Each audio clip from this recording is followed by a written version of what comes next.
পাঠকপ্রিয় দৈনিক জায়জায়দিনের ১৯তম প্রতিষ্ঠাবার্ষিকী বিশেষ সম্মাননা প্রদান করা হয়েছে।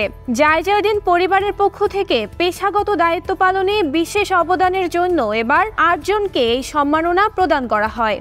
এইচআরসি খুলনা অফিস মিলনায়তনে প্রধান অতিথির হাত থেকে সম্মাননা গ্রহণ করেন খুলনা মেট্রোপলিটন পুলিশের ডিসি মোহাম্মদ তাজুল ইসলাম, খুলনা সদর থানার অফিসার ইনচার্জ মোহাম্মদ কামাল হোসেন। নারী সাংবাদিকতায় বিশেষ সম্মাননা পেয়েছেন ইসমাত জাহান ববি, খুলনা সদর থানার এসআই সুকান্ত দাস। কণ্ঠশিল্পী হিসেবে সম্মাননা পেয়েছেন এম রুমানিয়া।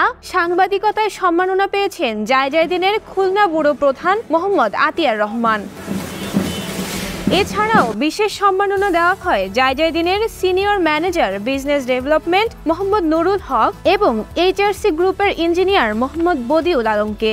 আরও সম্মাননা পেয়েছেন খালিশপুর থানা ১২ নং ওয়ার্ডের সভাপতি মোহাম্মদ মুস্তফা নজর, সাংবাদিক মোহাম্মদ কামাল হোসেন, বিশিষ্ট ব্যবসায়ী মেহেদি হাসান, মোহাম্মদ রাজিবুল ইসলাম, এইচ আলম হক সাগর, এসআই মোহাম্মদ আব্দুল আলিম, বিশিষ্ট ব্যবসায়ী মোহাম্মদ এস এম বকুল, আনিশা আফরিন এবং তৈয়ব আলী। সম্মাননা অনুষ্ঠানে খুলনার পাঠক সুধী ও শুভানুধ্যায়ীরা প্রত্যয় ব্যক্ত করেন আগামী দিনে জায়জায়দিনের পথ চলার সঙ্গী হওয়ার।